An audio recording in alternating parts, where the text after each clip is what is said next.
Friends, glam ഡിസൈൻസിന്റെ പുതിയൊരു വീട്ടിലേക്ക് ഏവർക്കും സ്വാഗതം. നമ്മളിന്ന് കാണാൻ പോകുന്നത് നല്ലൊരു കോഡ് സെറ്റ് ആണ്. ഒക്കെ കൊടുത്തിട്ട് നല്ല അടിപൊളി ഡ്രസ്സാണ് കേട്ടോ. ഇങ്ങനെയാണ് ഡീറ്റെയിലിംഗ് വന്നിരിക്കുന്നത്. നല്ലൊരു വീനക്കില് നല്ലൊരു മിറർ വർക്കൊക്കെ കൊടുത്തിട്ട്, മിറർ വർക്കും ഷുഗർ ബീഡ്സ് ഒക്കെ ഇങ്ങനെ ആഡ് ചെയ്തിട്ട് നല്ലൊരു വീനെക്കിലാണ് ഇങ്ങനെ കൊടുത്തിരിക്കുന്നത്. ബോട്ടത്തിന്റെ പീസാണ് നമുക്കിവിടെ യോക്ക് പോർഷനിൽ കൊടുത്തിരിക്കുന്നത്. താഴേക്ക് ഇങ്ങനെയാണ് 47 ഇഞ്ചാണ് ലെങ്ത് വന്നിരിക്കുന്നത്. ബാക്ക് പോർഷൻ ഇങ്ങനെയാണ്. 3/4 സ്ലീവ് ആണ്. ലൈനിങ് അറ്റാച്ച്ഡ് ആട്ടോ.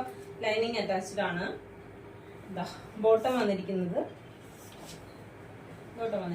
ഇങ്ങനെ ഒരു ഇലാസ്റ്റിക് വേസ്റ്റ് ബാൻഡ് ആണ്. ഒരു സെമി പാരലൽ ബോട്ടം ആണ് കേട്ടോ വന്നിരിക്കുന്നത്. ഇതാണ് ഇതിന്റെ ഫുൾ വ്യൂ വന്നിരിക്കുന്നത്. 850 ആണ് ഇതിന്റെ പ്രൈസ് വന്നിരിക്കുന്നത് കേട്ടോ. അപ്പൊ ഇഷ്ടപ്പെട്ടെന്നാണെങ്കിൽ എത്രയും വേഗം തന്നെ മെസ്സേജ് അയക്കുമ്പോൾ സ്ക്രീൻഷോട്ട് എടുത്ത് മെസ്സേജ് അയക്കാൻ മറന്നു പോകരുത്. അപ്പൊ നമുക്ക് നെക്സ്റ്റ് വീഡിയോയിൽ കാണാം. താങ്ക്